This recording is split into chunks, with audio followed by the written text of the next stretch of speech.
Assalamualaikum warahmatullahi wabarakatuh. Apa kabar sobat semua? Semoga baik-baik saja, lancar rezekinya, amin. Oke teman-teman, kali ini dapat serpisan dari user dan ini Nokia 3230. Dan kata user itu baterainya terlalu terkeras ya. Jadi baterainya itu cepat banget habis dalam waktu seharian ya, walaupun itu standby ya. Jadi standby, tidak dipakai. Jadi dia tidak dipakai tapi cepat habis baterainya. Terus katanya juga agak mendem ya voice speakernya. Jadi speaker ngomongnya, speaker bicara itu agak mendem. Nanti sekarang saya akan coba bongkar HP-nya. Dan ini utamakan dibuka dulu baut bagian atas ya.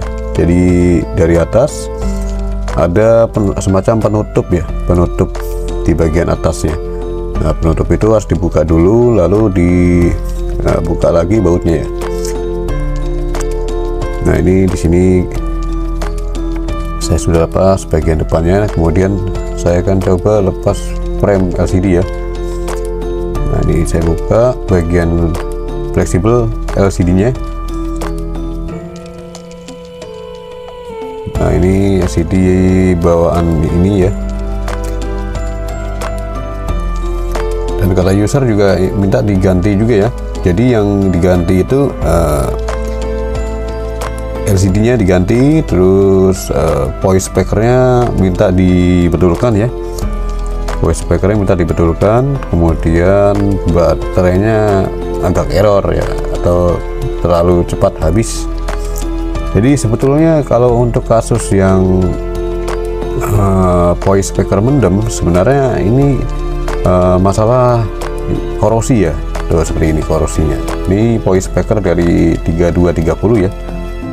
Nah, ini saya akan coba ganti ya. Untuk spare partnya saya kebetulan punya untuk 3230, dan ini copotan ya, dari copotan original ya. Saya biasa dapat dari rongsokan dan saya kumpulin jadi bahan kalibalan ya. Nah, ini saya gunakan metode trik yang simple dan mungkin bermanfaat ya bagi semua, karena biasanya kasus voice speaker ngomong mendem atau tidak terkoneksi itu ya tidak nempel ya bagian pair konektor di voice speaker. Nah, ini saya coba gunakan trik ganjel ya. Jadi ganjel begini, diganjel pakai busa. Saya lapisi lem supaya busanya itu nempel ya di tulangan, kemudian di voice speakernya dia nempel juga. Nah, seperti ini ya. Oke, lanjut saya akan coba cek dari mesinnya, bagian mesin. Nah, ini sebenarnya banyak korosi ya bagian bawah ini, yang konektor di bagian bawah yang banyak AC-nya. Nah, kasusnya sebenarnya di kapasitor, di resistor, di bagian konektor tuh banyak korosi ya. Jadi banyak korosi. Jadi saya bersihkan ya dengan cairan pembersih atau thinner bisa ya. Dan saya gunakan jurus andalan saya, dikosek-kosek supaya pinnya itu mengkinclong lagi ya. Dia mengkinclong lagi, terus terkoneksi dengan baik di papan PCB ya. Oke, saya coba untuk rakit kembali ya untuk bagian tulangan.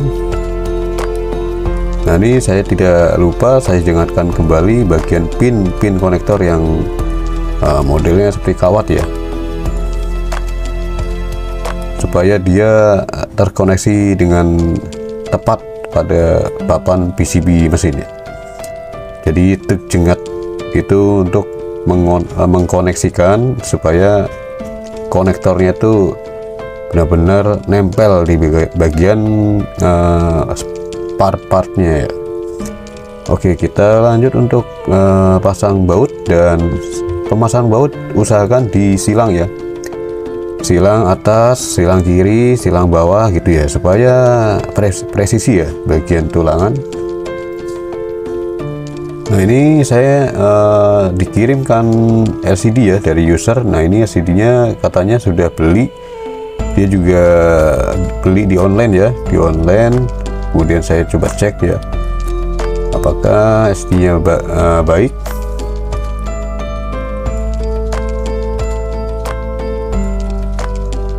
Kita tunggu ya, ini kok kelihatannya putih terus ya. Nah ini putih terus ya, tidak muncul gambar nih. Nah ini saya lihat kok malah jadi ada ngeblur-ngeblurnya gitu ya. Jadi kasusnya tuh kalau kita belanja di online shop spare part gitu ya, biasanya kasusnya ya seperti ini ya. Biasanya stok lama tapi ya reject ya, stok lama reject ya. Biasanya rusak sendiri ya, karena lama disimpan dia bakal rusak sendiri kalau tidak di tes ya. Ini saya coba usahakan dibersihkan dari konektornya di fleksibel LCD dan fleksibel mesin, dan saya tes lagi ya, saya coba apakah dia bisa. Oke, saya pasang baterai dan saya hidupkan. Nah ini munculnya begini ya, beda dengan yang tadi kan muncul langsung blank putih ya. Nah ini langsung dia ada blur-blurnya gitu ya. Oke, saya coba hidupkan ulang, tetap sama saja. Oke, saya tunggu ya, saya tunggu sampai loading boot menu ya. Biasanya ada tampilan, nah ini dia nih, tuh kan, dia sebenarnya muncul ya, gambarnya tuh muncul, cuma dia hilang-hilangan dan dia ngeblur, tidak terlalu kontras ya, ngeblur, dia kurang brightness-nya kurang ya. Oke, saya coba untuk bongkar kembali LCD-nya, dan saya gunakan LCD dari 7610 ya, dan LCD-nya cocok ya, masih sama dengan 3230. Nah ini punya saya copotan ya, original 100%, dan saya gunakan di 3230. Apakah tampil ya? Oke, jadi tampil bagus ya. Ternyata memang kalau jika kita punya kanibalan, rongsokan tapi itu masih bagus, usahakan disimpan baik-baik ya di tempat-tempat yang aman seperti kardus. Kardusnya dikasih busa ya, dikasih busa atau enggak bubble wrapping ya, kayak gitulah. Jadi supaya busa styrofoam ya, dikasih lapisan busa styrofoam dikelilingi di sekeliling kardus di dalam bagian dalamnya ya, supaya hawa panasnya itu stabil ya, tidak terlalu panas, tidak terlalu dingin ya, jadi awet. Saya gunakan triknya seperti itu untuk menyimpan barang-barang stok kanibalan saya ya. Oke, ini sudah tampil dan sudah selesai ya untuk servis Nokia 3230, dan semoga video ini bermanfaat ya. Oke, terima kasih atas partisipasinya, semoga video ini bermanfaat, dan mohon maaf jika ada salah kata dan kekurangannya, dan assalamualaikum warahmatullahi wabarakatuh.